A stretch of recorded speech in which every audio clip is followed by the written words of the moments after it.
coordinating through appropriate level of care determination and beyond. So we have a 40-year-old, 80% service-connected veteran who's separated from his fiance and 3 children, and he moved back to New York after he was living in Florida, and he's on probation related to an incident with police officers. He has a significant substance use history, so he was assigned to our outpatient SUD clinician, Laura. He initially hoped to attend Batavia. His goal was to move into a residential treatment program, and that's the appropriate level of care for him. And he was denied from Batavia after the intake coordinator had made a clinical or administrative error and canceled the consult. So Laura caught that. She checked the consult. She caught the mistake. She requested a rescreen. He was then denied from Batavia, but the program never actually contacted the veteran directly to tell him. So Laura again caught that, communicated with the veteran, coordinated care by placing another consult, and then advocating for him to attend Dom SUD. And he was admitted to Dom SUD but left AMA, and then contacted her about finding another program. So he was then referred to Bath, who also denied him. And then he attempted to return to Albany Dom SUD. They recommended Montrose instead. And through all of this, his outpatient provider worked with him to manage crises that were coming up, identifying treatment options, pursuing alternative treatment options, helping him place consults while he waited for another treatment program to be available.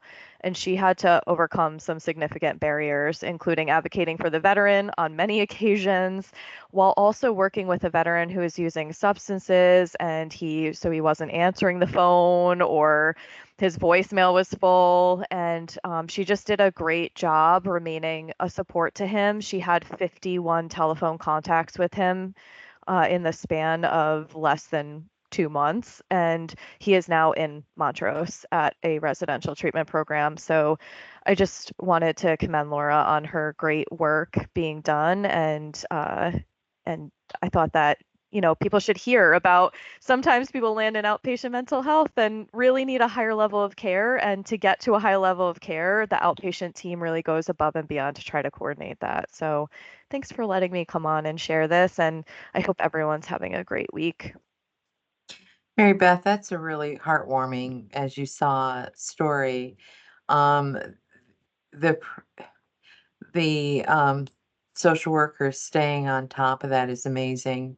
What I'm concerned with is, do we give feedback? I mean, there were other sites that did not accept him.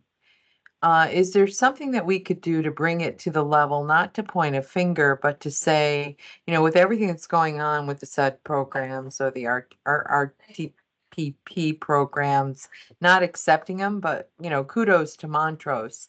And did they not really, I'm not asking him, but what was it about those programs that he wasn't accepted?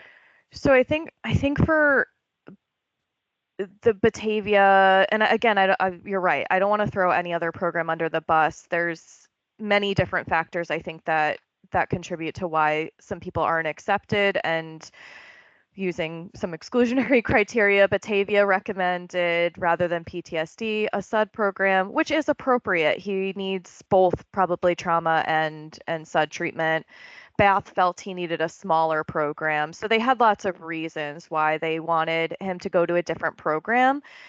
The one thing we did ask to speak to the manager of those programs, where I asked Devin, Dr. Cummings, to connect me with them, is because those weren't ever communicated to the veteran. So if Laura hadn't caught it, contacted the veteran, kind of continued on in applying to different programs, the veteran was never informed about that. And that was the concern. Yeah. So this is what I would recommend. I would recommend that we write this story up. But I think that we recommend what the actions need to be taken.